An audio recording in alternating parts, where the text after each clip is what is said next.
Praise Lord.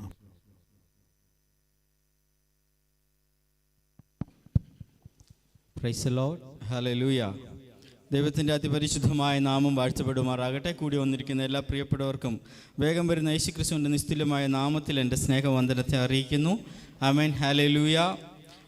നമ്മുടെ ഉപവാസ പ്രാർത്ഥനയുടെ 3-ാമത്തെ ദിവസം ദൈവത്തിൻ്റെ വചനവുമായി എഴുന്നേറ്റ് നിൽക്കുവാൻ സർവ്വകൃപാലുവായ ദൈവം ഒരുക്കി തന്ന ഈ നല്ല അവസരത്തെ ഓർത്ത് നന്ദി പറയുന്നു. അതോടൊപ്പം തന്നെ അവസരം തന്ന ദേവദാസനുള്ള നന്ദിയും അറിയിക്കുന്നു. ദൈവം എല്ലാവരും അനുഗ്രഹിക്കുമാറാകട്ടെ. നമ്മൾ ഇന്നലെ ചിന്തിച്ചതുപോലെ ഹല്ലേലൂയ 2 രാജാക്കന്മാരുടെ പുസ്തകം 4-ാം അധ്യായം അതിൻ്റെ 1-ാമത്തെ വാക്യത്തിൽ ഇങ്ങനെ പറയുന്നു. 3 വ്യക്തികളെക്കുറിച്ച് നമ്മൾ അവിടെ ചിന്തിച്ചു. 1 പ്രവാചകന്മാർ, 2 പ്രവാചക ശിഷ്യന്മാർ, 3 ആമേൻ പ്രവാചക ശിഷ്യൻ്റെ ഭാര്യ. അതിൽ പ്രവാചകന്മാരെ കുറിച്ചാണ് നമ്മൾ ചിന്തിച്ചത്. എന്തായിരുന്നു പ്രവാചകന്റെ ദൗത്യം? ആമേൻ. ഹല്ലേലൂയ. ആമേൻ. പ്രവാചകൻ എങ്ങനെ ആയിരിക്കണം? അതിലെ പ്രധാനപ്പെട്ട 3 പ്രവാചകന്മാരെ കുറിച്ച് നമ്മൾ ചിന്തിച്ചുകൊണ്ടിരുന്നു. അതിൽ 1-ാമത്തെ പ്രവാചകനായിരുന്ന യെഹെസ്കേലിനെ കുറിച്ച് നമ്മൾ ചിന്തിച്ചു. യെഹെസ്കേൽ പ്രവാചകന് ദൈവം വെളിപ്പെടുത്തി കൊടുത്തത് എന്താണ്? ഹല്ലേലൂയ. ഈ ആദിമ ഭൂമിയിൽ ആരായിരുന്നു വസിച്ചിരുന്നത് എന്നുള്ള ആ ഒരു വെളിപ്പാട് വെളിപ്പെടുത്തി കൊടുത്തത് യെഹെസ്കേൽ പ്രവാചകനായിരുന്നു. എന്നാൽ ഇന്ന് നമ്മൾ മറ്റ് വേഗത്തിൽ ചിന്തിച്ചു പോവുകയാണ്. കാരണം ഇന്നുകൊണ്ട് എനിക്ക് ഈ സെക്ഷൻ അവസാനിപ്പിക്കണം. അതുകൊണ്ട് വളരെ വേഗത്തിൽ ഞാൻ പറഞ്ഞു പോകാൻ ആഗ്രഹിക്കുന്നു. നിങ്ങൾ ശ്രദ്ധയോടെ ആയിരിക്കണമെന്ന് ദൈവനാമത്തിൽ ഞാൻ ഓർമ്മപ്പെടുത്തുന്നു. രണ്ടാമതായിട്ട് ഹല്ലേലൂയ, ആ കെരൂബിന് ആദ്യ ഭൂമിയിൽ വസിച്ചിരുന്ന കെരൂബിനെ കുറിച്ച് നമ്മൾ ചിന്തിച്ചു. എന്നാൽ എങ്ങനെ ആ കെരൂബ് ആ ദേവപർവ്വതത്തിൽ നിന്ന് താഴെ വീണു എന്നതിനെക്കുറിച്ചുള്ള ആ വെളിപ്പാട് നൽകിയത് യെശയ്യാവിനാണ്. ആമേൻ. ഹല്ലേലൂയ. BC 700-ൽ ജീവിച്ചിരുന്ന, യേശുക്രിസ്തു ജനിക്കുന്നതിന് 700 വർഷം മുമ്പ് ജീവിച്ചിരുന്ന യെശയ്യാ പ്രവാചകനാണ് ആ ഒരു വെളിപ്പാട് പറഞ്ഞു കൊടുത്തത്. ഈ കെരൂബിൻ്റെ ഹൃദയത്തിൽ അവൻ എന്തു ചിന്തിച്ചു എന്നുള്ള ആ ഒരു ആശയം അത് വെളിപ്പെടുത്തി കൊടുത്തത് യെശയ്യാ പ്രവാചകനായിരുന്നു. അതാണ് നമ്മൾ അവിടെ വായിക്കുന്നത്. ഒന്ന് വായിക്കാമോ? യെശയ്യാ പ്രവചനം 14-ാം അധ്യായം അതിൻ്റെ 12-ാമത്തെ വാക്യം. പുത്രനായ ശുക്ര, നീ എങ്ങനെ ആകാശത്തു നിന്ന് വീണു? ജാതികളെ താഴ്ത്തിക്കളഞ്ഞവനെ, നീ എങ്ങനെ വെട്ടേറ്റ് നിലത്ത് വീണു? ഞാൻ സ്വർഗത്തിൽ കയറും, നിന്റെ സിംഹാസനം ദൈവത്തിന്റെ നക്ഷത്രങ്ങൾക്ക് മീതെ വയ്ക്കും. ഉത്തരദിക്കിന്റെ അതിർത്തിയിൽ സമാഗമന പർവ്വതത്തിൽ. ഈ ഇവിടെ പറയുന്ന ഈ അരുണോദയ പുത്രനായ ശുക്ര എന്ന് പറയുന്നത് മലയാളത്തിലാണ്. അതിൻ്റെ ഇംഗ്ലീഷിൽ പറയുന്നത് ലൂസിഫർ എന്ന. അപ്പം ഇവിടെ ഈ 1-ാം യെഹെസ്കേൽ പ്രവചനത്തിൽ പറയുമ്പോൾ ഇവന് ലൂസിഫർ അല്ലെങ്കിൽ എന്ന് പറയുന്നില്ല, ലൂസിഫർ എന്ന് വിളിക്കുന്നില്ല. അവിടെ അവനെ വിളിക്കുന്നത് കെരൂബ് എന്നാണ് യെഹെസ്കേൽ നമ്മൾ കണ്ടത്. എപ്പോൾ അവൻ്റെ ഹൃദയത്തിൽ നീതികേട് നിരൂപിച്ച് പാപം ചെയ്തു ഈ വിശുദ്ധ പർവ്വതത്തിൽ നിന്ന് താഴെ വീണു, അപ്പോൾ മുതൽ അവൻ ലൂസിഫർ എന്നറിയപ്പെടുവാൻ തുടങ്ങി. അവിടെ പരിശുദ്ധാത്മാവ് യെശയ്യാവിന് ഈ ഒരു സംഭവം വെളിപ്പെടുത്തുമ്പോൾ ദൈവാത്മാവ് പറയുന്നത് അവനെ വിളിക്കുന്ന പേര് ലൂസിഫർ എന്നാണ്. ആമേൻ.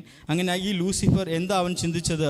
അവൻ ആകാശത്ത് എങ്ങനെ നീ ആകാശത്ത് നിന്ന് വീണു? അതിൻ്റെ കാരണം അവിടെ പറയുന്നത് ആമേൻ. ഹല്ലേലൂയ.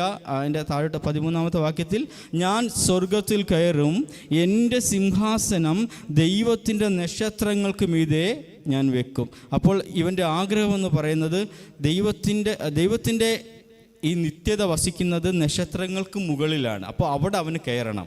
അവൻ അതിൻ്റെ താഴോട്ട് വായിക്കുന്നു, ഉത്തര ദിക്കിൻ്റെ അതിർത്തിയിൽ സമാഗമന പർവ്വതത്തിൽ നിന്ന് ഞാൻ ഇരുന്ന് അരുളും. ഈ ഉത്തര ദിക്കെന്ന് പറയുന്നത് വടക്ക് ദിക്കിനെ പറയുന്നതാണ് ഉത്തര ദിക്ക്. അപ്പോൾ നമ്മൾ ഇന്നലെ ചിന്തിച്ചതുപോലെ വടക്ക് ദിക്കിലുള്ള ആ ദൈവത്തിൻ്റെ പ്രസൻസ് ഉള്ള ആ നിത്യതയിൽ ഞാൻ കടന്നു ചെന്ന് അവിടെ ദൈവത്തിനേക്കാൾ മുകളിൽ ഞാൻ വസിക്കുമെന്ന് ഈ ലൂസിഫർ തൻ്റെ ഹൃദയത്തിൽ ചിന്തിച്ചു എന്നാണ് 14-ാമത്തെ വാക്യത്തിൽ പറയുന്നത്. ഞാൻ മേഘോന്നതങ്ങൾക്ക് മീതെ കയറും, അത്യുന്നതനോട് സമനാകും, എന്നാൽ നീ ഹൃദയത്തിൽ എന്നല്ലോ നീ ഹൃദയത്തിൽ പറഞ്ഞത്. ആമേൻ. Praise the Lord. എന്നല്ലോ നീ അപ്പോൾ ഈ ഹൃദയത്തിൽ നോക്കണമേ, തൻ്റെ ഹൃദയത്തിൽ ചിന്തിച്ച ആ ഒരു സംഭവത്തെ ദൈവം യുഗങ്ങൾ കഴിഞ്ഞിട്ട് യെശയ്യാവിന് വെളിപ്പെടുത്തി കൊടുക്കുക. ആമേൻ.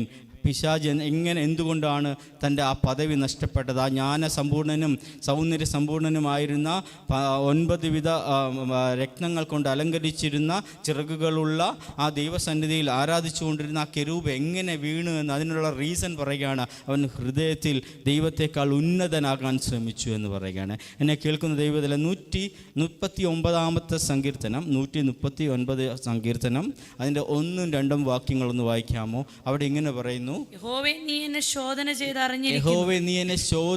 അറിഞ്ഞിരിക്കുന്നു, ഞാൻ ഇരിക്കുന്നതും എഴുന്നേൽക്കുന്നതും നീ അറിയുന്നു, എന്റെ നിരൂപണം നീ ദൂരത്തു നിന്ന് ഗ്രഹിക്കുന്നു. പ്രിയപ്പെട്ട ദൈവമക്കളെ, ഈ രാത്രികാലം ഞാൻ നിങ്ങളോടൊന്ന് ചോദിക്കട്ടെ, നിങ്ങളുടെ ഇന്നൊരു ദിവസം മാത്രം നിങ്ങളുടെ ശരീരത്തിൽ നിന്ന്, നിങ്ങളുടെ തലയിൽ നിന്ന് എത്ര മുടി പൊഴിഞ്ഞു പോയെന്ന് നിങ്ങൾക്കറിയാമോ? അല്ലെങ്കിൽ എത്ര മുടികൾ നരച്ചു പോയെന്ന് നിങ്ങൾക്കറിയാമോ? നിങ്ങൾ ഇന്ന് എത്ര പ്രാവശ്യം ശ്വാസം എടുക്കുകയും വിടുകയും ചെയ്തു എന്ന് നിങ്ങൾക്കറിയാമോ? നിങ്ങൾ ഇന്ന് എത്ര പ്രാവശ്യം ഇരിക്കുകയും എഴുന്നേൽക്കുകയും ചെയ്തെന്ന് നിങ്ങൾക്കറിയാമോ? ഇതൊന്നും നിങ്ങൾക്കറിയില്ല. എന്നാൽ ഇതെല്ലാം അറിയുന്നൊരു കർത്താവ് നമ്മുടെ കൂടെ ഉണ്ട്. ആ കർത്താവ് പറയുകയാണ്, നീ ഇരിക്കുന്നതും നീ എഴുന്നേൽക്കുന്നതും ഞാൻ അറിയുന്നു. നമ്മുടെ നിരൂപണങ്ങളെ ദൂരത്തു നിന്ന് ഗ്രഹിക്കുന്ന അറിയുന്ന ഒരു നല്ല കർത്താവ് നമ്മുടെ കൂടെയുണ്ട്. ആകയാൽ വിശ്വാസ ജീവിതത്തിൽ പരിശോധനകൾ കടന്നു വരുമ്പോൾ അതിന് മുൻപിൽ പതറിപ്പോകുന്നവരായിട്ടല്ല, കർത്താവേ ഹല്ലേലൂയ, എന്നെ അറിയുന്ന, എൻ്റെ നിരൂപണങ്ങളെ അറിയുന്ന, ഞാൻ ഇരിക്കുന്നതും എഴുന്നേൽക്കുന്നതും അറിയുന്ന സർവശക്തനായ, സർവജ്ഞാനിയായ, അഖിലാണ്ടത്തെ ചമച്ചവനായ ഒരു ദൈവം എൻ്റെ കൂടെയുണ്ട്. ആ ദൈവത്തിലാണ് ഞാൻ വിശ്വസിക്കുന്ന എന്നുള്ള ഉറപ്പുണ്ടെങ്കിൽ, ഹല്ലേലൂയ, എന്നെ കേൾക്കുന്ന ദൈവ പൈതലേ, നീ വിശ്വാസത്തിൻ്റെ പരിശോധനയിൽ നിൻ്റെ വിശ്വാസം തകർന്നു പോകില്ല, മറിച്ച് നിൻ്റെ വിശ്വാസം സ്ഥിരതയുള്ളതായി മാറും. Price the Lord, hallelujah. ഇവിടെ നമുക്ക് അങ്ങനെ ഹൃദയങ്ങളെ തൂക്കി നോക്കുന്ന, ഹൃദയങ്ങളെ നിരൂപണങ്ങളെ അറിയുന്ന ദൈവം ആ പിശാചിൻ്റെ ഹൃദയത്തിൽ, അല്ലെങ്കിൽ ലൂസിഫറിൻ്റെ ഹൃദയത്തിലെ നിരൂപണത്തെ അറിഞ്ഞിട്ട് അവനെ ആമേൻ ഹല്ലേലൂയ ആ വിശുദ്ധ പർവ്വതത്തിൽ നിന്ന് തള്ളിക്കളഞ്ഞു. Amen hallelujah. അങ്ങനെയെങ്കിൽ ജീവിതത്തിൽ പരിശോധനകൾ കടന്നു വരുമ്പോൾ ആമേൻ ഹല്ലേലൂയ ഒരു പിന്മാറ്റത്തിൻ്റെ അവസ്ഥയിലേക്ക് കടന്നു പോവുകയല്ല ചെയ്യേണ്ടത്. Amen hallelujah. അങ്ങനെ പോയാൽ നമുക്ക് ദൈവത്തിൻ്റെ സാന്നിധ്യം നഷ്ടപ്പെടും. നേരെ മറിച്ച് ആമേൻ പ്രതികൂലങ്ങളുടെ നടുവിൽ നമ്മൾ ഇങ്ങനെ ചിന്തിക്കണം, എന്നെ അറിയുന്ന, എന്നെ സ്നേഹിക്കുന്ന, ഞാൻ ഇരിക്കുന്നതും ഞാൻ എഴുന്നേൽക്കുന്നതും അറിയുന്ന, എൻ്റെ ഹൃദയത്തിൻ്റെ നിരൂപണങ്ങളെ അറിയുന്ന ഒരു നല്ല കർത്താവ് എനിക്കുണ്ട്. അതുകൊണ്ട് ഈ കർത്താവിന് വിട്ട് ഞാൻ എങ്ങും പോത്തില്ല. ഈ പരിശോധനയിൽ, ഈ പരീക്ഷകളിൽ ഞാൻ ജയമെടുക്കും, വചനത്തിലും ആത്മാവിലും ജയമെടുക്കുമെന്നുള്ള ഒരു ഉറപ്പ് നമ്മുടെ ജീവിതത്തിൽ ഈ നാളുകളിൽ ഉണ്ടാകട്ടെ. Price the Lord, hallelujah. അങ്ങനെ ഞാൻ ആ ഒരു സെക്ഷൻ അവിടെ അവസാനിപ്പിക്കാൻ ആഗ്രഹിക്കുന്നു.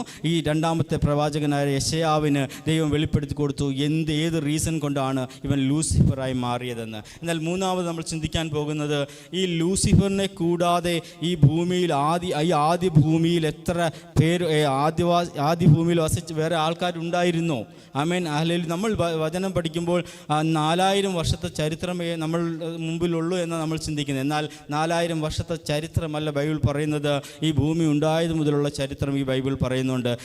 എന്നാൽ പലരും പറയുന്നത് 4000 വർഷത്തിലെ ചരിത്രമാണെന്ന് പലരും പറയാറുണ്ട് പ്രസംഗത്തിൽ. പക്ഷേ ആമേൻ ഈ വചനം പഠിച്ചപ്പോൾ ഞാനും അങ്ങനെ ചിന്തിച്ചുകൊണ്ടിരുന്നത് 4000 വർഷത്തെ ചരിത്രമേ പറയുന്നുള്ളെന്ന്. എന്നാൽ ഈ വചനം പഠിച്ചപ്പോൾ എനിക്ക് മനസ്സിലായി ഈ ബൈബിൾ എത്ര ശ്രേഷ്ഠമാണ്. ആമേൻ ഞാൻ എൻ്റെ നെഞ്ചോട് ചേർത്ത് വെച്ചിരിക്കുന്ന ഈ ബൈബിൾ എത്ര വിശുദ്ധമാണ്, എത്ര സത്യമുള്ളതാണെന്ന് എനിക്ക് മനസ്സിലാക്കുവാൻ കഴിഞ്ഞു. നമുക്കതൊന്ന് ചിന്തിക്കാം. ഈ ആദ്യ ഭൂമിക്ക് എന്ത് സംഭവിച്ചു എന്നുള്ള ആ ഒരു വെളിപ്പാട് നൽകിയത് യിരെമ്യ പ്രവാചകനാണ്. Amen hallelujah. യിരെമ്യ പ്രവാചകനെ ആമേൻ കൂട്ടിക്കൊണ്ടുപോയിട്ട്, അതായത് ഈ വെളിപ്പാട് പുസ്തകത്തിൽ യോഹന്നാനെ കൂട്ടിക്കൊണ്ടുപോയി വരുവാനുള്ള നിത്യതയും ന്യായവിധിയും എന്തൊക്കെ സംഭവിക്കുന്നുവെന്നും ഈ ഭൂമിക്ക് എന്ത് സംഭവിക്കുമെന്ന് വെളിപ്പെടുത്തി കൊടുത്തതുപോലെ യിരെമ്യാവിനെ കൂട്ടിക്കൊണ്ടുപോയിട്ട് കഴിഞ്ഞ ആദ്യ ഭൂമിക്ക് എന്ത് സംഭവിച്ചു എന്ന് പറഞ്ഞു കൊടുത്തു. നോക്കണമേ, രണ്ട് തട്ട. ആമേൻ ഈ യോഹന്നാനെ കൊണ്ടുപോയി വരുവാനുള്ള നിത്യത എന്താണെന്ന് കാണിച്ചു കൊടുത്തു വെളിപ്പാട് പുസ്തകത്തിൽ. ഇവിടെ യിരെമ്യാവിനെ കൂട്ടിക്കൊണ്ടുപോയിട്ട് ആദ്യ ഭൂമിക്ക് എന്ത് സംഭവിച്ചു എന്ന് പറഞ്ഞു കൊടുത്തു. പ്രൈസ് നമുക്കൊന്ന് വായിക്കാം. ആമേൻ. യിരെമ്യാവിൻ്റെ പുസ്തകം 4-ാം അധ്യായം അതിൻ്റെ 23-ാമത്തെ വാക്യം. ഞാൻ ഭൂമിയെ നോക്കി അതിനെ പാഴും ശൂന്യവുമായി കണ്ടു. എപ്പോഴാണ് നമ്മൾ ഭൂമിയെ പാഴും ശൂന്യമായി കണ്ടു? ഇതിനു മുമ്പ് വായിച്ചിട്ടുള്ളത് എപ്പോഴാ? ആദിയിൽ ദൈവം ആകാശവും ഭൂമിയും സൃഷ്ടിച്ചു. ഭൂമി പാഴും ശൂന്യമായിരുന്നു. അതിനുശേഷം ഈ ഭൂമി പാഴും ശൂന്യമായിട്ടില്ല. അതിനുശേഷം ജലപ്രളയം വന്നപ്പോൾ അന്ന് മനുഷ്യരുണ്ട്, മൃഗങ്ങളുണ്ട്, എല്ലാം ഉണ്ട്. പക്ഷേ ഇവിടെ യിരെമ്യാവിനെ കൂട്ടിക്കൊണ്ട് ചെന്നിട്ട് ദൈവം കാണിക്കുകയാണ് എങ്ങനെയാണ് ആദ്യ ഭൂമി പാഴും ശൂന്യമായത്. ആമേൻ, ഹാലെ. അത് പാഴും ശൂന്യമായി കിടക്കുന്ന കാഴ്ച ദർശനത്തിൽ യിരെമ്യാവിനെ കൂട്ടിക്കൊണ്ടുപോയിട്ട് ദൈവം കാണിക്കുകയാണ്. അത് പാഴും ശൂന്യമായി യിരെമ്യാവ് കണ്ടു. യിരെമ്യാവ് നോക്കിയപ്പോൾ, ആകാശത്തെ നോക്കിയപ്പോൾ അതിന് പ്രകാശമില്ലായിരുന്നു. ആമേൻ, ഹാലെ. ആകാശത്തിന് പ്രകാശം നൽകുന്ന എന്താ? സൂര്യനും ചന്ദ്രനും നക്ഷത്രങ്ങളുമാണ്. അതിൻ്റെ അർത്ഥം എന്താ? അവൻ യിരെമ്യാവ് നോക്കിയപ്പോൾ, ദർശനത്തിൽ നോക്കിയപ്പോൾ ആദ്യ ഭൂമിയിൽ ഹല്ലേലൂയ പ്രകാശമില്ല, സൂര്യനുമില്ല, ചന്ദ്രനുമില്ല. ആമേൻ. തുടർന്ന് താഴോട്ട് വായിക്കാം. ഞാൻ പർവ്വതങ്ങളെ നോക്കി അവ വിറയ്ക്കുന്നത് കണ്ടു. കുന്നുകളെല്ലാം ആടിക്കൊണ്ടിരിക്കുന്നു. ആമേൻ, ആമേൻ, ആമേൻ, ആമേൻ. അതെന്താണെന്ന് അറിയുമോ? ഈ യിരെമ്യാ പ്രവാചകൻ നോക്കുമ്പോൾ ഹല്ലേലൂയ ഈ ഭൂമികളെല്ലാം വിറയ്ക്കും. നമുക്കറിയാം, ഈ കഴിഞ്ഞ കുറച്ച് ദിവസം മുമ്പ് നമ്മുടെ കേരളത്തിൽ ചെറുതായിട്ടൊന്ന് കുലുങ്ങിയതേ ഉള്ളൂ. ഒരു ദേശം മുഴുവനും പോയി. വയനാട്ടിലെ ഒരു ഭാഗം മുഴുവനും പോയി. അനേക ആൾക്കാർ മരിച്ചു. അതുപോലെ ഈ ഭൂമിയെ മുഴുവനും ദൈവം ഒന്ന് വിറപ്പിച്ചു. ദൈവം ഒന്ന് കുലുക്കിയപ്പോൾ ആ ഭൂമിയെല്ലാം, ഒരു ഭൂമി കുലുക്കത്താൽ ആ ഭൂമിയെല്ലാം നശിച്ചു പോകുന്ന കാഴ്ച യിരെമ്യാവ് അവിടെ കാണുകയാണ്. Price the Lord. വീണ്ടും നമുക്ക് താഴോട്ട് വായിക്കാം. ഞാൻ നോക്കി ഒരു മനുഷ്യനെയും കണ്ടില്ല. അതിൻ്റെ അർത്ഥം എന്താ? അവിടെ മനുഷ്യനുണ്ടായിരുന്നു. ആദ്യ ഭൂമിയിൽ മനുഷ്യനുണ്ടായിരുന്നു. പക്ഷേ യിരെമ്യാവ് നോക്കുമ്പോൾ ഒരു മനുഷ്യനെയും കാണുന്നില്ല. Praise the Lord. ആമേൻ. ഞാൻ ആകാശത്തിലെ പക്ഷികളൊക്കെയും പറന്നു. അപ്പോൾ ആകാശത്തിൽ പക്ഷികളില്ലായിരുന്നു. നമുക്ക് 25-ാം വാക്യം ഒന്നുകൂടെ ചിന്തിക്കേണ്ടതായിട്ടുണ്ട്. താഴോട്ട് വായിക്കാം.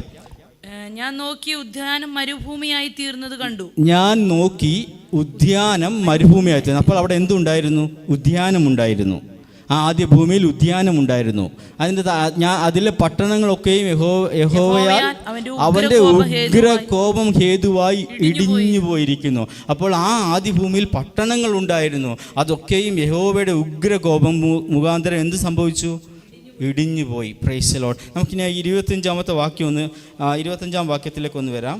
ഞാൻ നോക്കി ഒരു മനുഷ്യനെയും കണ്ടില്ല.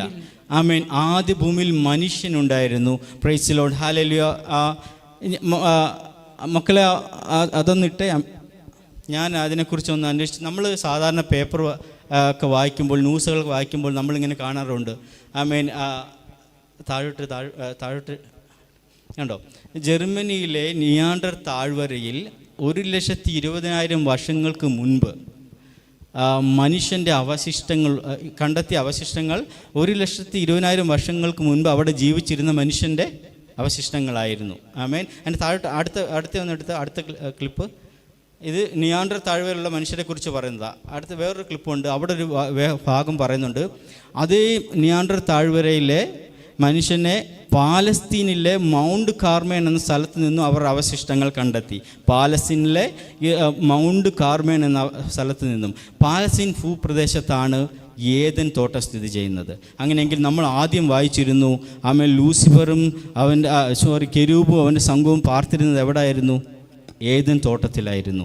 ആമേൻ. ഹല്ലേലൂയ. അങ്ങനെയെങ്കിൽ ആമേൻ ദൈവം ആ ഭൂമിയെ നശിപ്പിച്ച് കളഞ്ഞപ്പോൾ അതിൻ്റെ അവശിഷ്ടങ്ങൾ നമ്മൾ ഇന്നിപ്പോൾ ഞാനും വായിച്ചിട്ടുണ്ട്. അപ്പോൾ ഞാൻ ചിന്തിച്ചിട്ട് എന്തുകൊണ്ടാണ് 4000 വർഷത്തെ ചരിത്രത്തിൽ ഈ 1,00,000 വർഷത്തിന് മുമ്പ്, അല്ലെങ്കിൽ അടുത്ത ക്ലിപ്പൊന്നിട്ടെ 23,000 വർഷം മുമ്പുള്ള കാൽപ്പാടുകൾ കണ്ടെത്തി, അല്ലെങ്കിൽ ദിനോസുകൾ 1,00,000 വർഷം മുമ്പുള്ള ദിനോസുകളുടെ ഫോസിൽ കണ്ടെത്തി എന്നൊക്കെ നമ്മൾ വായിക്കാറുണ്ട്. അപ്പോഴൊക്കെ ഞാൻ ചിന്തിക്കാറുണ്ട്, എന്താണ് അങ്ങനെ? ബൈബിൾ പറയുന്നു വരും 4000 വർഷത്തെ. പക്ഷേ 4000 വർഷത്തെ ചരിത്രമല്ല ബൈബിൾ പറയുന്നത്.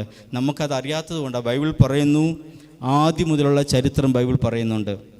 ആമേൻ. അന്നും മനുഷ്യൻ ഈ ഭൂമിയിൽ ഉണ്ടായിരുന്നു. അവരെയൊക്കെ ഹല്ലേലൂയ, ആ മനുഷ്യനെയൊക്കെയും ദൈവം തൻ്റെ ഉഗ്രകോപത്താൽ നശിപ്പിച്ചു കളഞ്ഞു. ആ ഭൂമിയെ ദൈവം തൻ്റെ ഉഗ്രകോപത്താൽ നശിപ്പിച്ചു കളഞ്ഞു. നമുക്കിനി യിരെമ്യാവിൻ്റെ പ്രവചനത്തിലേക്ക് വരാം. അതിൻ്റെ അവിടെ ഇങ്ങനെ വായിക്കുന്നുണ്ട്. 25-26 വായിച്ചേ. ഞാൻ നോക്കി ഉദ്യാനം മരുഭൂമിയായി തീർന്നിരിക്കുന്നത് കണ്ടു.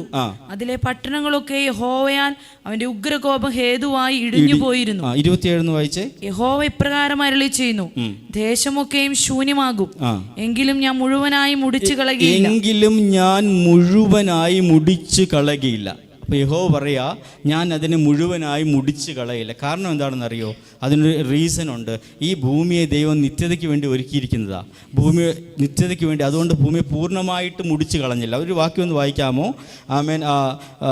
സഭാപ്രസംഗി 1-ാം അധ്യായം അതിൻ്റെ 4-ാമത്തെ വാക്യം. സഭാപ്രസംഗി 1-ാം അധ്യായം അതിൻ്റെ 4-ാമത്തെ വാക്യം. തലമുറ പോകുന്നു, മറ്റൊരു തലമുറ വരുന്നു, ഭൂമിയോ എന്നേക്കും നിലനിൽക്കുന്നു. ഭൂമിയോ എന്നേക്കും നിലനിൽക്കുന്നു. അതിനോടൊപ്പം തന്നെ 78-ാമത്തെ സങ്കീർത്തനം 69-ാമത്തെ വാക്യം ഒന്ന് വായിക്കാമോ? 78-ാമത്തെ സങ്കീർത്തനം 69-ാമത്തെ വാക്യം. ഞാൻ സദാകാലത്തേക്കും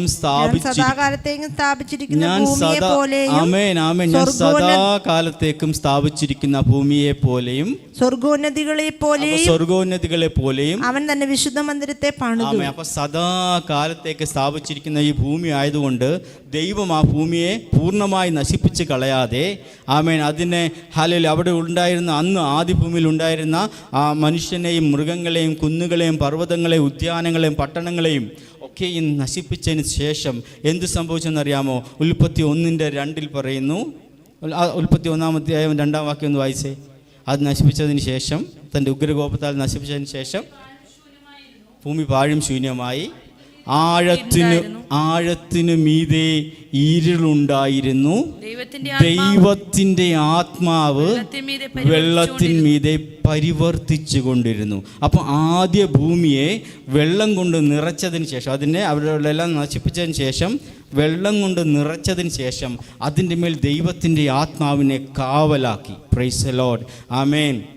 അതിന് റക്കാഫെ എന്നൊരു എബ്രായ വേർഡാണ് ആ പദത്തിന് കൊടുത്തിരിക്കുന്നത് അവിടെ. അതിൻ്റെ അർത്ഥം എന്ന് വെച്ചാൽ, ഒരു കോഴി തൻ്റെ മുട്ടയുടെ മേൽ അടയിരിക്കുന്നത് പോലെ ദൈവത്തിൻ്റെ ആത്മാവ് ഭൂമിക്ക് മേൽ അടയിരുന്നു. അവൻ ശത്രു, അവൻ സ്വർഗത്തിൽ നിന്നും വെട്ടിയിട്ട പിശാച് ഈ ഭൂമിയിൽ വന്ന് ഈ ഭൂമിയെ സ്വന്തം കൈവശമാക്കാതിരിക്കേണ്ടതിന് ഭൂമിയെ ആത്മാവ് കൊണ്ട് മുദ്രയിടുകയും, അതോടൊപ്പം തന്നെ ഹല്ലേലൂയ, സ്വർഗത്തിലേക്ക് കയറാതെ ദൂതന്മാർ അവിടെ നിന്നപ്പോൾ ഭൂമിയിലും സ്വർഗത്തിലും കയറാൻ കഴിയാതെ ഈ പിശാച് ആകാശ മണ്ഡലങ്ങളിൽ തൻ്റെ സ്ഥാനം ഉറപ്പിച്ചു. ആമേൻ. എന്നെ അത്ഭുതപ്പെടുത്തിയൊരു വിഷയമുണ്ട്. ഉൽപ്പത്തി പുസ്തകം 1-ാം അധ്യായത്തിലേക്ക് ഒന്ന് കടന്നു വരാമോ? ആമേൻ. ഉൽപ്പത്തി പുസ്തകം 1-ാം അധ്യായത്തിൽ അതിൻ്റെ 4-ാമത്തെ വാക്യത്തിൽ ഒന്ന് വായിക്കാമോ? 4-ാമത്തെ. വെളിച്ചം നല്ലതെന്ന് ദൈവം കണ്ടു. മതി ഒരു നിമിഷം. ഇനി എൻ്റെ 12-ാമത്തെ വാക്യം ഒന്ന് വായിക്കാമോ? ഭൂമിയിൽ നിന്ന് പുല്ലും അതുതരം വിത്തുള്ള ഫലം കായ്ക്കുന്ന വൃക്ഷങ്ങളും മുളച്ചു വന്നു, നല്ലതെന്ന് ദൈവം കണ്ടു. 17-ാമത്തെ വാക്യം. ഭൂമിയെ പ്രകാശിപ്പാനും പകലും രാത്രിയിലും വാഴുവാനും 18 വായിച്ചു. അവിടെ ദൈവം നല്ലതെന്ന് കണ്ടു. ദൈവം അവയെ ആകാശവിധാനത്തെ നിർത്തി നല്ലതെന്ന് കണ്ടു. ഇനി അതിൻ്റെ 21 ലാസ്റ്റ് ഒന്ന് വായിച്ചേ. നല്ലതെന്ന് ദൈവം കണ്ടു. അപ്പം ഇനി 25 ലാസ്റ്റ് ഒന്ന് വായിച്ചേ. നല്ലതെന്ന് ദൈവം കണ്ടു. Praise Lord. ഈ ദൈവം സൃഷ്ടിച്ച 7 ദിവസങ്ങളിലും 6 ദിവസത്തെ നോക്കി ദൈവം പറഞ്ഞു, ഇത് നല്ലത് നല്ലത് നല്ലത്. പ്രത്യേകിച്ച് മനുഷ്യനെ സൃഷ്ടിച്ച് പറഞ്ഞു അത് അധികം നല്ലതെന്ന് പറഞ്ഞു. എന്നാൽ നിങ്ങൾ 6-ാം വാക്യം ഒന്ന് വായിച്ചേ. 6, 7, 8 വാക്യം. ദൈവം വെള്ളങ്ങളുടെ മധ്യ ഒരു വിധാനം ഉണ്ടാകട്ടെ, അത് വെള്ളത്തിനും തമ്മിൽ വേർപിരിവായിരിക്കട്ടെ എന്ന് കൽപ്പിച്ചു. വിധാനമുണ്ടാക്കിയിട്ട് ദൈവം വിധാനത്തിന് കീഴുള്ള വെള്ളവും വിധാനത്തിന് മീതെയുള്ള വെള്ളവും തമ്മിൽ വേർപിരിച്ചു. അങ്ങനെ സംഭവിച്ചു. വിധാനത്തിന് ആകാശമെന്ന് പേരിട്ടു. സന്ധ്യയായി ഉഷസ്സായി. അവിടെ ദൈവം അത് നല്ലതെന്ന് പറയുന്നില്ല. അങ്ങനെ ഒരു പദം അവിടെ ഇല്ല. ബാക്കി എല്ലാ ദിവസവും നല്ലതെന്ന് പറഞ്ഞു. പക്ഷേ ആകാശത്തെ സൃഷ്ടിച്ചതിന് ശേഷം അതിനെ നല്ലതെന്ന് പറഞ്ഞില്ല. കാരണം എന്താണെന്നറിയോ? ഈ ആകാശ മണ്ഡലങ്ങളിൽ സാത്താൻ തൻ്റെ ദൂതഗണങ്ങളുമായി വസിക്കുന്നത് കൊണ്ട് ദൈവം അതിനെ മാത്രം നോക്കിയിട്ട് നല്ലതെന്ന് കണ്ടില്ല. Price the Lord. പക്ഷേ പുതിയ ആകാശം പുതിയ ഭൂമിയും വെളിപ്പാടിൽ വരുമ്പോൾ അതിനെ നോക്കിയിട്ട് ദൈവം പറയും അത് നല്ലത്. കാരണം അപ്പോഴേക്കും ഈ പിശാചിനെ എന്നേക്കുമായി അഗാധ കൂപത്തിലേക്ക് തള്ളും. നമ്മൾ ആ യിരെമ്യാവിൻ്റെ പ്രവചനത്തിൽ പഠിക്കുന്നത് പോലെ യിരെമ്യാവിൻ്റെ ആ 4-ാം അധ്യായത്തിലേക്ക് വരൂ.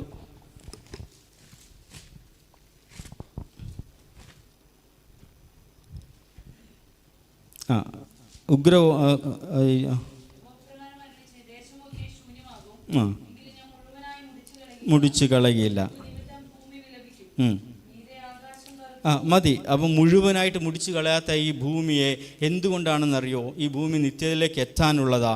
അതുകൊണ്ട് ആമേൻ ഈ ഭൂമിയെ തൻ്റെ ആത്മാവിനാൽ മുദ്രയിട്ട് ദൈവം കാത്തു. എന്നെ കേൾക്കുന്ന ദൈവ പൈതലേ, ഞാൻ നിങ്ങളുടെ സന്നിധിയിൽ ഇവിടെ നിങ്ങളുടെ മുമ്പിൽ ഇരുന്നുകൊണ്ട് ഈ വചനം പറയുമ്പോൾ ഹല്ലേലൂയ, എന്നെയും നിങ്ങളെ സംരക്ഷിക്കുന്ന, മുദ്രയിട്ട് കാക്കുന്ന ഒരു ദൈവമുണ്ട്. തൻ്റെ ആത്മാവിനാൽ മുദ്രയിട്ട് കാക്കുന്ന ഒരു ദൈവമുണ്ട്.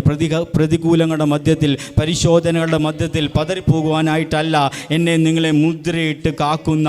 ആമേൻ, ആമേൻ, ആമേൻ, ആമേൻ. ഈ ഭൂമിയെ ഒരു കോഴി മുട്ടയ്ക്ക് പൊരുന്നിരിക്കുന്നത് പോലെ തൻ്റെ ആത്മാവ് കൊണ്ട്, തൻ്റെ പരിശുദ്ധമായ ആ വിലയേറിയ ആമേൻ ജയിച്ച രക്തം കൊണ്ട് മുദ്രയിട്ട് നമ്മളെ കാത്തു പരിപാലിക്കുന്ന ഒരു ദൈവമുണ്ട്. Price the Lord. ഹല്ലേലൂയ. അതുകൊണ്ട് ഹല്ലേലൂയ, ആ ദൈവകരങ്ങളിലേക്ക് നമ്മളെ തന്നെ ഏൽപ്പിച്ചു കൊടുത്തുകൊണ്ട് നമുക്ക് പ്രാർത്ഥിക്കാം. ഇങ്ങനെയുള്ള അങ്ങനെയുള്ള അനുഗ്രഹിക്കപ്പെട്ട പ്രവാചകന്മാരെ കുറിച്ച് നമ്മൾ ചിന്തിച്ചു. ആ പ്രവാചകണത്തിൽ ഒരുവനായിരുന്നു ഏലീശ പ്രവാചകൻ. അനുഗ്രഹിക്കപ്പെട്ട ഏലിയാവിൽ നിന്ന് ഇരട്ടി അനുഗ്രഹം പ്രാപിച്ച ഏലിയ പ്രവാചകൻ. ആമേൻ. ഇനി നമുക്ക് പ്രവാചക ശിഷ്യന്മാരെ കുറിച്ച് ഒന്ന് ചിന്തിക്കാം. പ്രവാചക ശിഷ്യന്മാരെ കുറിച്ച് നമുക്കിനി 2 രാജ 4-ാം അധ്യായത്തിലേക്ക് തന്നെ തിരിച്ചു വരാം. നമ്മുടെ പ്രധാനപ്പെട്ട നമ്മൾ വായിച്ച താക്കോൽ വാക്യത്തിലേക്ക് നമുക്ക് തിരിച്ചു വരാം. 2 രാജാക്കന്മാരുടെ പുസ്തകം 4-ന്റെ 1-ാം അധ്യായത്തിലേക്ക് തിരിച്ചു വരാം.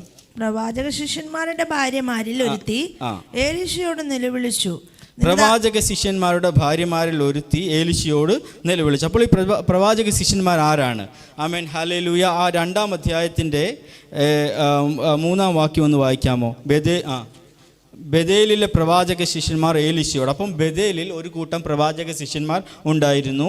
അതുപോലെ തന്നെ 5-ാം വാക്യത്തിൽ വായിക്കുന്നു, എരിഹോവിലെ പ്രവാചക ശിഷ്യന്മാർ ഏലീശയുടെ അടുക്കൽ വന്നു. അപ്പോൾ അവിടെ എരിഹോവിലും പ്രവാചക ശിഷ്യന്മാരുണ്ടായിരുന്നു. അപ്പോൾ ആ പഴയ നിയമകാലത്ത് ശമൂവേലിന് ശേഷം ആമേൻ ഈ ഏലിയാവും ഏലീശയും എല്ലാം പ്രവാചകന്മാരുടെ ശിഷ്യന്മാരുടെ ഒരു ഗ്രൂപ്പിനെ ഉളവാക്കുന്ന ഒരു പ്രക്രിയ അവർക്കുണ്ടായിരുന്നു. കാരണം ആ കാലങ്ങളിൽ ദൈവം ഇടപെട്ടിരുന്നത് പ്രവാചകന്മാരിൽ ആയതുകൊണ്ട് പ്രവാചക ശിഷ്യന്മാരെ ഇവർ ഗ്രൂപ്പായി പഠിപ്പിച്ച്, ദൈവവചനം പഠിപ്പിച്ച് ഉയർത്തിക്കൊണ്ടുവരുന്ന ഒരു രീതിയുണ്ട്. ഇന്നത്തെ ബൈബിൾ സ്കൂൾ പോലെ ഒരു രീതി ഉണ്ടായിരുന്നു. അങ്ങനെയുള്ള ഈ പ്രവാചകന്മാരെ കുറിച്ച് അവരുടെ ദൗത്യം എന്താണെന്നതിനെക്കുറിച്ച് 1 ശമൂവേൽ 10-ാം അധ്യായത്തിൽ പറയുന്നുണ്ട്. ഇവർ ദൈവത്തെ ആരാധിക്കുക, പൂജാഗിരികളിൽ പൂജ അർപ്പിക്കുക, ദൈവത്തെ ആരാധിക്കുക എന്നുള്ളതാണ് ഇവരുടെ ദൗത്യം. അതുമാത്രമല്ല ഇവർക്ക് അധികാരങ്ങൾ നൽകപ്പെട്ടിരുന്നു. 1 രാജാക്കന്മാരുടെ പുസ്തകം 20-ാം അധ്യായത്തിൽ അതിൻ്റെ 35 മുതലുള്ള വാക്യങ്ങൾ വായിക്കുന്നു. ഒരു പ്രവാചക ശിഷ്യൻ തൻ്റെ കൂട്ടുകാരനോട് പറഞ്ഞു, ദൈവം എന്നോട് പറഞ്ഞ് നീ എന്നെ അടിക്കുക എന്ന് പറഞ്ഞു. അപ്പോൾ ഈ കൂട്ടുകാരൻ പറഞ്ഞു, ഇല്ല, ഞാൻ അടിക്കില്ല എന്ന് പറഞ്ഞു. ആ ദൈവത്തിൻ്റെ വാക്ക് ഈ കൂട്ടുകാരൻ മറുതലിച്ചതുകൊണ്ട് ആ പ്രവാചക ശിഷ്യൻ ഇങ്ങനെ പറഞ്ഞു, നീ ഇവിടുന്ന് പോകുമ്പോൾ നിന്നെ ഒരു സിംഹം കടിച്ചു കീറിക്കളയുമെന്ന്. ആ കൂട്ടുകാരൻ പോയപ്പോൾ അങ്ങനെ തന്നെ സംഭവിച്ചു. ഒരു സിംഹം വന്ന് അവനെ കടിച്ചു കീറി കളഞ്ഞു. അപ്പോൾ ഇവൻ്റെ ആ പ്രവാചക ശിഷ്യൻ എന്തുകൊണ്ട് അധികാരമുണ്ട്. അവൻ്റെ ദൗത്യം എന്ന് പറയുന്നത് ദൈവത്തെ പൂജാഗിരികളിൽ ആരാധന അർപ്പിക്കുക എന്നുള്ളതാണ്. ആമേൻ, ഹല്ലേലൂയ. അതുപോലെ തന്നെ ശിഷ്യന്മാരുടെ സംരക്ഷണം, ഈ പ്രവാചക ശിഷ്യന്മാർക്ക് ദൈവത്തിൻ്റെ സംരക്ഷണമുണ്ട്. നമുക്കറിയാം, ആമേൻ, ഇസബേൽ പ്രവാചകന്മാരെ കൊല്ലുന്ന സമയത്ത് ഒബദ്യാവ് എന്ന് പറയുന്ന ഒരു വ്യക്തി 50-50 പ്രവാചകന്മാരെ ഗുഹകളിൽ ഒളിപ്പിച്ച് അവർക്ക് ആഹാരവും വെള്ളവും നൽകി അവരെ പരിപാലിച്ചു. അങ്ങനെയെങ്കിൽ ഹല്ലേലൂയ, ഒബദ്യാവിലൂടെ പ്രവാചക ശിഷ്യന്മാരെ പരിപാലിക്കുന്ന, സംരക്ഷിക്കുന്ന ഒരു ദൈവത്തെ നമുക്കവിടെ കാണുവാൻ കഴിയുന്നു. Price the Lord. അങ്ങനെയെങ്കിൽ ഹല്ലേലൂയ, എബ്രായ ലേഖനം 1-ാം അധ്യായത്തിൽ ഇതിങ്ങനെ പറയുന്നു, ദൈവം പണ്ട് ഭാഗമായിട്ടും വിവിധമായിട്ടും പ്രവാചകന്മാർ മുഖാന്തരം അരുളി ചെയ്തിട്ട് ഈ അന്ത്യകാലത്ത് പുത്രൻ മുഖാന്തരം അരുളി ചെയ്യുന്നത്. Price the Lord. അങ്ങനെയെങ്കിൽ ഹല്ലേലൂയ, പഴയ കാലഘട്ടത്തിൽ പ്രവാചകന്മാരായിരുന്നുവെങ്കിൽ ഈ പുതിയ നിയമ കാലഘട്ടത്തിൽ പ്രവാചകന്മാരുടെ പ്രവാചകനായ കർത്താവായ യേശുക്രിസ്തുവിൻ്റെ ശിഷ്യന്മാരായ നമ്മൾ ഹല്ലേലൂയ പ്രവാചക ശിഷ്യന്മാരാ. ആമേൻ. മനസ്സിലായോ? പ്രവാചകന്മാരുടെ പ്രവാചകനായ കർത്താവായ ഈ പുതിയ നിയമ കാലഘട്ടത്തിലെ യേശുക്രിസ്തുവിൻ്റെ ശിഷ്യന്മാരായ നമ്മളും പ്രവാചക ശിഷ്യൻ്റെ ഗണത്തിൽപ്പെട്ടവരാ. Praise Lord. അങ്ങനെ പ്രവാചക ശിഷ്യൻ്റെ ഗണത്തിൽപ്പെട്ടവരാണെങ്കിൽ മേളിൽ ചെയ്തതുപോലെ, ആ പ്രവാചക ശിഷ്യന്മാർ ചെയ്തതുപോലെ നാമും ദൈവത്തെ ആരാധിക്കണം, നാമും കൂടി വരണം. ആമേൻ. ദൈവത്തെ അവിടെ പഴയ നിയമത്തിൽ പൂജാഗിരികളിൽ വന്ന് പൂജ അർപ്പിക്കുക ചെയ്യുന്നത്, യാഗം അർപ്പിക്കുക ചെയ്യുന്നത്. എന്നാൽ പുതിയ നിയമത്തിൽ നമ്മൾ ദൈവസഭയിൽ കടന്നു വന്ന് ഒരുമിച്ച് കൂട്ടായ്മ ആചരിക്കണം. അത് ഒരു പ്രവാചക ശിഷ്യൻ്റെ ദൗത്യമാണ്, ഒരു ചുമതലയാണ്. എന്നാൽ രണ്ടാമതായിട്ട് അങ്ങനെ നീ ചെയ്യുന്നുവെങ്കിൽ നിൻ്റെ മേൽ, പ്രവാചക ശിഷ്യൻ്റെ മേൽ അവിടെ അധികാരം നൽകിയതുപോലെ പുതിയ നിയമ പ്രവാചക ശിഷ്യനെ നിന്റെ മേൽ ദൈവം അധികാരം നൽകും. എന്തിനാണെന്നറിയുമോ? ഈ ലോകത്തിലെ ശത്രുവിനെ പോരാടുവാൻ, ഈ ലോകത്തിൽ വരുന്ന പ്രതിസന്ധികളെ ജയിക്കുവാൻ, ശത്രുവിൻ്റെ മേൽ ജയമെടുക്കുവാൻ നിന്റെ മേൽ ദൈവം അധികാരം നൽകും. വീണ്ടും അവിടെ കാണുന്നു, പ്രവാചക ശിഷ്യന്മാർക്ക് സംരക്ഷണമുണ്ടായിരുന്നു. ഹല്ലേലൂയ. അങ്ങനെയെങ്കിൽ പ്രവാചകന്മാരിൽ പ്രവാചകനായ യേശു ക്രിസ്തുവിൻ്റെ ശിഷ്യനായ ഈ പുതിയ നിയമത്തിലെ ഈ 21-ാം നൂറ്റാണ്ടിൽ ജീവിക്കുന്ന ദൈവ പൈതലേ, നിനക്ക് സംരക്ഷണമുണ്ട്. പ്രതിസന്ധികളുടെ മുമ്പിൽ, പരിശോധനയുടെ മുമ്പിൽ തളർന്നു പോകരുത്. നിനക്ക് ദൈവിക സംരക്ഷണമുണ്ട്. നിൻ്റെ ഇടത്തും വലത്തും നിൻ്റെ ചുറ്റിലുമായി ദൈവത്തിൻ്റെ ദൂതൻ്റെ സംരക്ഷണമുണ്ട്, ദൈവിക കരുതലുണ്ട്, യേശുവിൻ്റെ രക്തത്തിൻ്റെ കരുതലുണ്ട്, പരിശുദ്ധാത്മാവിൻ്റെ കരുതലുണ്ട്. അതുകൊണ്ട് ധൈര്യപ്പെടുക. അങ്ങനെ പ്രവാചക ശിഷ്യന്മാരെ, ഈ പുതിയ നിയമത്തിലെ പ്രവാചക ശിഷ്യന്മാരെ നമ്മൾ ദൈവസന്നിധിയിൽ നമ്മളെ തന്നെ സമർപ്പിച്ചുകൊണ്ട് വചനപ്രകാരം ജീവിക്കണം. ഇനി നമുക്ക് അടുത്ത ചിന്തയിലേക്ക് കടന്നു വരാം. മൂന്നാമത്തെ ചിന്തയിലേക്ക് കടന്നു വരാം. വായിക്കാമോ? 4-ാം അധ്യായം. പ്രവാചക ശിഷ്യന്മാരുടെ ഭാര്യമാരിൽ ഒരുത്തി ആമേൻ എലീശയോട് നിലവിളിച്ചു, പ്രൈസ് ദി ലോർഡ്, എന്റെ ദാസനായ എന്റെ ഭർത്താവ് മരിച്ചുപോയി, എന്റെ ദാസൻ യഹോഭക്തനായിരുന്നു എന്ന് നിനക്കറിയാമല്ലോ. ഒന്ന് നിർത്തണേ, ഞാൻ ടൈം ഇല്ലാത്തതുകൊണ്ട് വളരെ വേഗത്തിൽ തന്നെ ചിന്തിക്കുവാൻ ആഗ്രഹിക്കുന്നു. ഇവിടെ പ്രവാചക ഈ ഉത്തരവാദിത്വവും അധികാരവും ദൈവത്തിൽ നിന്ന് പ്രത്യേക സംരക്ഷണമൊക്കെ ഉള്ള ഒരു പ്രവാചക ശിഷ്യൻ്റെ ഭാര്യ ഏലീശയുടെ അടുക്കൽ വന്നിട്ട് ഇങ്ങനെ പറയാണ്, നിൻ്റെ ദാസനായ എൻ്റെ ഭർത്താവ്. അതായത് അവൾ ആ ഭർത്താവ് മരിച്ചു പോയിട്ട് പോലും ആ ഭാര്യ അല്ലെങ്കിൽ ആ സഹോദരി തൻ്റെ ഭർത്താവിനെ കുറിച്ച് പറയുകയാണ്, അത് എൻ്റെ ഭർത്താവ് എന്ന് പറയുന്നതിന് മുൻപ് പറയുന്ന പദമാണ് അത് നിൻ്റെ ദാസൻ. അതായത് സകല മാനവും മഹത്വവും ദൈവത്തിന് കൊടുക്കുന്ന ഒരു സഹോദരി, നിൻ്റെ ദാസൻ. അതിന് ശേഷം പറയുന്നത് അതെൻ്റെ ഭർത്താവായിരുന്നു. അതിനുശേഷം മരിച്ചുപോയ ഇന്ന് പലരും തൻ്റെ ഭർത്താവിനെ ഭാര്യയെക്കുറിച്ച് കുറ്റങ്ങൾ പറയുമ്പോൾ, അല്ലെങ്കിൽ നിങ്ങളെ അല്ലായിരുന്നു ഞാൻ വിവാഹം കഴിക്കേണ്ടത്, ഞാൻ ഇന്നൊരാളെ എനിക്ക് എൻ്റെ കുടുംബത്തിൽ അന്വേഷിച്ചതാണെന്നൊക്കെ പറഞ്ഞുകൊണ്ട് ഭർത്താവിനെ നിരന്തരം പരിഹസിക്കുകയോ അല്ലെങ്കിൽ ഭാര്യയെ നിരന്തരം പരിഹസിക്കുകയൊക്കെ ചെയ്യുന്ന കാലഘട്ടത്തിൽ ഇവിടെ ആ പ്രവാചക ശിഷ്യൻ്റെ ഭാര്യ പറയുകയാണ്, എൻ്റെ ഭർത്താവ് മരിച്ചുപോയി, നിൻ്റെ ദാസൻ യഹോവ ഭക്തനായിരുന്നു. എന്നെ കേൾക്കുന്ന ദൈവമക്കളെ, ഇതിൽ കൂടുതൽ ഒരു വലിയ സാക്ഷ്യം എന്താ വേണ്ടേ? സ്വന്തം കൂടെ താമസിച്ച ഭാര്യ പറയുകയാണ്, നിൻ്റെ ദാസൻ ഒരു യഹോവ ഭക്തനായിരുന്നു. അത് പൂർണ്ണമായി അറിയാവുന്ന ഒന്നാമത്തെ സാക്ഷി ആരാ? ഈ ഭാര്യയാണ്. ആമേൻ. അങ്ങനെയെങ്കിൽ നമ്മൾ ഹല്ലേലൂയ. അപ്പോൾ ആ സഹോദരി പറയുക, അതുകൊണ്ട് ഞാൻ ധൈര്യത്തെ നിൻ്റെ അടുക്കൽ വരികയാണ്. അവൻ നിൻ്റെ ദാസനായിരുന്നു, അതിനേക്കാൾ ഉപരിയായിട്ട് അവനൊരു നല്ല ദൈവഭക്തനായിരുന്നു. എന്നെ കേൾക്കുന്ന ദൈവമക്കളെ, നമ്മൾ ഈ ലോകത്തിലൊന്നും സമ്പാദിച്ചില്ലെങ്കിലും ആമേൻ, നമുക്ക് ഹല്ലേലൂയ അനേകരെ നോക്കുമ്പോൾ അവർ വളരെ സന്തോഷകരമായി ജീവിക്കുന്നു, അവർക്ക് കുടുംബസ്വത്തും എല്ലാം ഉണ്ട്, അവർ സന്തോഷമായി അവരെ നോക്കിയിട്ട് അയ്യോ ഞാൻ എന്തുകൊണ്ട് അങ്ങനെ ആയില്ല എന്ന് ചിന്തിക്കാതെ ആമേൻ, ഉള്ളത് കൊണ്ട് സന്തോഷത്തോടെ സമാധാനത്തോടെ തമ്മിൽ ഐക്യതയോടെ സ്നേഹത്തോടെ ജീവിച്ചാൽ ഹല്ലേലൂയ, ഹൃദയങ്ങൾ തമ്മിൽ ഒരു കുടുംബത്തിൻ്റെ ഹൃദയങ്ങൾ നമ്മൾ ഉടമ്പടി ചെയ്തപ്പോൾ ഇന്നു മുതൽ നിങ്ങൾ രണ്ടല്ല ഒന്നാണെന്ന് പറഞ്ഞ് ഉടമ്പടി ചെയ്തപ്പോൾ ആ ഒരു ഉടമ്പടിയുടെ ബലത്തിൽ ഒരുപോലെ ജീവിച്ചാലുണ്ടല്ലോ ആമേൻ, ദൈവം അങ്ങനെയുള്ളവരെ ദൈവം കൈവിടത്തില്ല. ആമേൻ. ഇവിടെ ഇതാ ആ സഹോദരി പറയുക, ആമേൻ, എൻ്റെ ഭർത്താവ് ദൈവഭക്തനായിരുന്നു എന്ന്. ആമേൻ. നിങ്ങളോട് വായിക്കുമ്പോൾ കടക്കാരൻ രണ്ടു മക്കളെ ഇപ്പോൾ കടക്കാരൻ അവിടെ പ്രത്യേകം ശ്രദ്ധിക്കണേ. ആ സത്യത്തിൽ ആ കുടുംബത്തിന് വലിയ പ്രശ്നങ്ങളൊന്നുമില്ല. വലിയ പ്രശ്നം എന്ന് പറഞ്ഞാൽ ഒരുപാട് കടങ്ങളൊന്നുമില്ല. അവിടെ ഈ കടക്കാരൻ എന്ന് പറയുന്നത് ഏകവചനമാണ്. കടക്കാരെന്നല്ല പറയുന്നത്, കടക്കാരൻ എന്നുള്ള ഏകവചനം. അതായത് ഒരാളോട് മാത്രമേ അവർക്ക് കടം കൊടുക്കാനുള്ളൂ. എനിക്ക് ഒരുപക്ഷെ നമുക്കിങ്ങനെ ചിന്തിക്കാം, അവരുടെ ജീവിതത്തിൽ എന്തോ ഒരു പ്രതിസന്ധി വന്നു, ഒരു സാധാരണ കുടുംബമായിരിക്കാം ആ പ്രവാചക കുടുംബം, വലിയ കാശൊന്നും ഇല്ലായിരിക്കാം. എന്തോ ഒരു പ്രശ്നം വന്നപ്പോൾ ഒരാളുടെ കയ്യിൽ നിന്ന് കുറച്ച് പൈസ കടം വാങ്ങി. അതിൻ്റെ ഇടയിൽ ഈ പ്രവാചക ശിഷ്യൻ മരിച്ചുപോയി. ഇത് തിരിച്ചു കൊടുക്കാൻ പറ്റാത്തൊരവസ്ഥ വന്നു.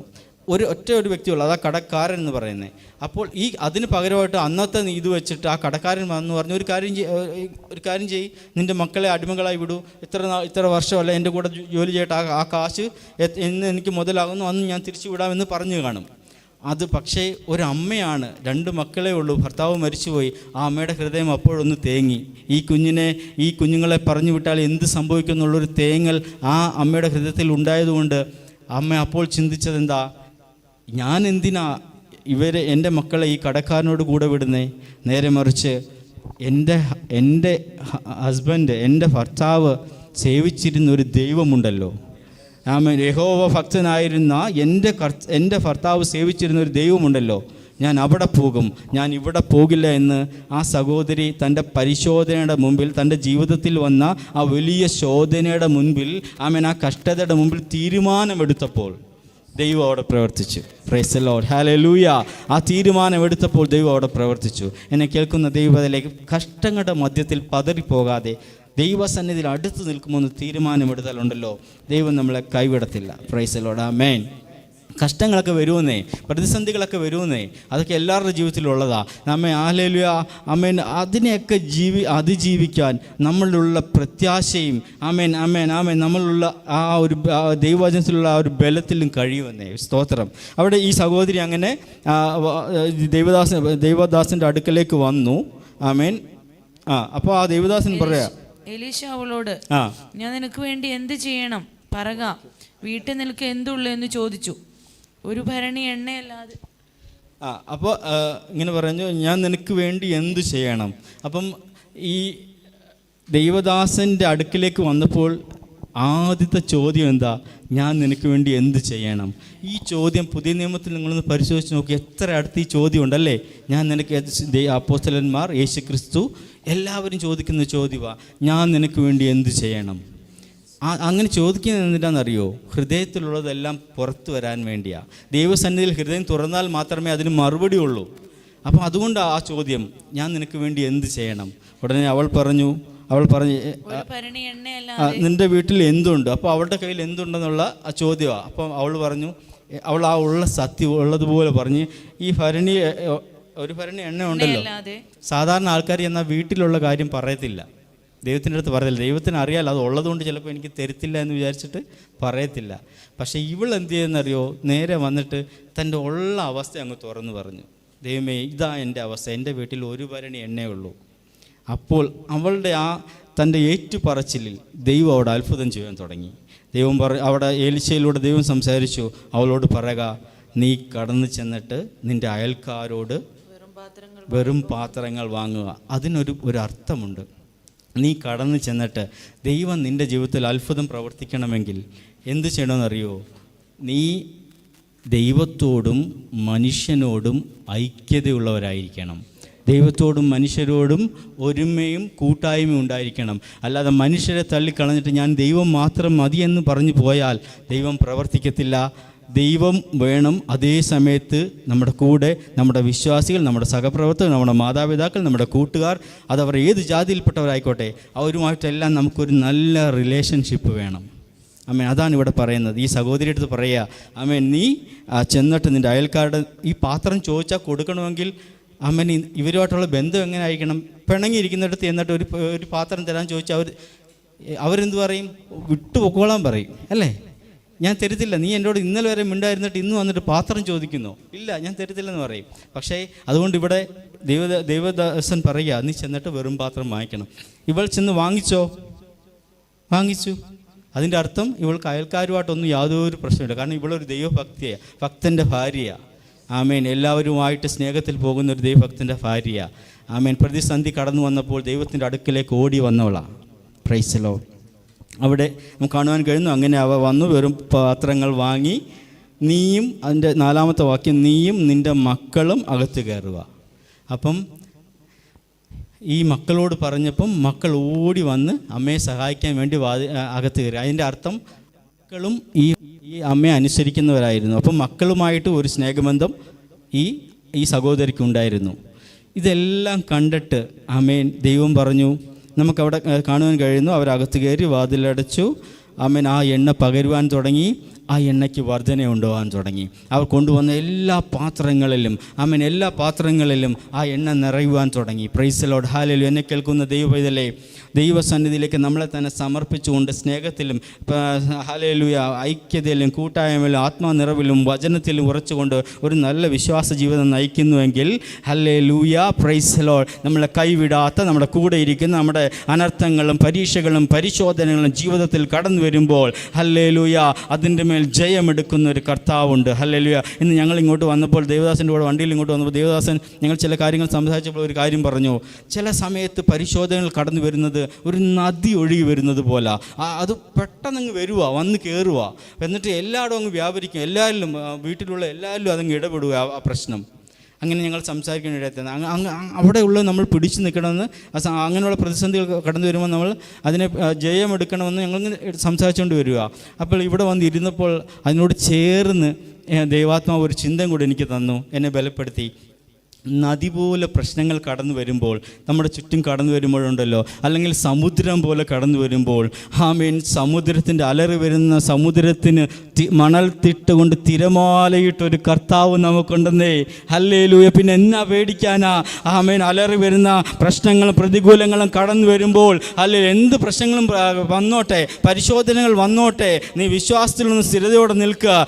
അലറി വരുന്ന തിരമാലകൾക്ക് മണൽ തരികൾ കൊണ്ട് അതിനെ തിട്ടയുണ്ടാക്കി അതിനെ നിയന്ത്രിക്കുന്ന ഒരു ദൈവത്തിൻ്റെ സാന്നിധ്യം നമ്മുടെ കൂടെയുണ്ട്. ഹല്ലേലൂയ. എന്നെ കേൾക്കുന്ന ദൈവമക്കളെ, അതുകൊണ്ട് യാക്കോബിൻ്റെ 1-ാം ലേഖനം അതിൻ്റെ 3-ാം വാക്യത്തിൽ നമ്മൾ വായിച്ചതുപോലെ വിശ്വാസത്തിൻ്റെ പരിശോധന കടന്നു വരുമ്പോൾ സ്ഥിരതയുള്ളവരായി ദൈവകരങ്ങളെ കേൾപ്പിച്ചു കൊടുത്തുകൊണ്ട് ദൈവസന്നിധിയിൽ നമ്മളെ തന്നെ ഏൽപ്പിച്ച് സമാധാനത്തോടും സന്തോഷത്തോടും നമുക്ക് ജീവിക്കാം. ഈ വചനങ്ങൾ അദ്ദേഹം നമ്മെ അനുഗ്രഹിക്കുമാറാകട്ടെ.